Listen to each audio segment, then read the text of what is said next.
Il y a un fait fondamental, que Jésus est le divin Fils de Dieu.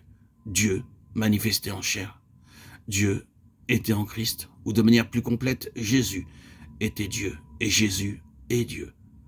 Voici une parole très saisissante de l'apôtre Paul dans sa lettre à titre, en attendant l'apparition de la gloire du grand Dieu, notre Sauveur, Jésus-Christ. Vous ne pouvez pas aller au-delà de cela, n'est-ce pas? Mais je dis avouez à moi que ce n'est pas un sujet de discorde avec la doctrine chrétienne, et pourtant, il s'agit de quelque chose dont nous devrions de nouveau tenir compte.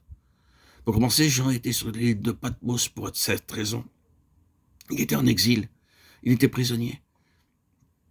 Il souffrait pour cela, pour ce témoignage. Et celui-ci explique la souffrance de l'Église au commencement.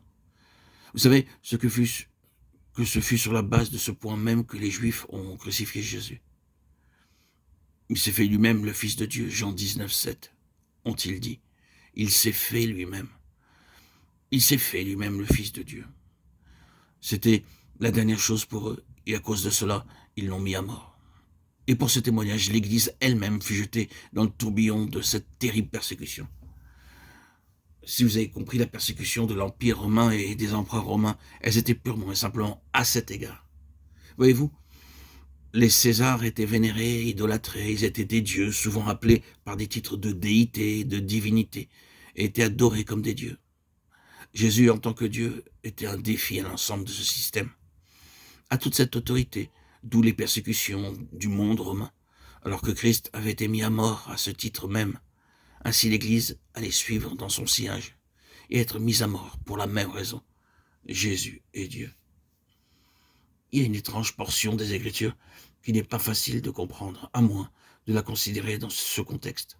L'apôtre dit, personne ne peut dire que Jésus est Seigneur sauf par le Saint-Esprit. 1 Corinthiens 12, 3. Cette déclaration paraît-elle même étrange si vous la sortez de son contexte historique? Tout le monde peut dire que Jésus est Seigneur. Sans le Saint-Esprit, n'importe qui peut le dire. Vous n'avez pas besoin d'être chrétien pour cela.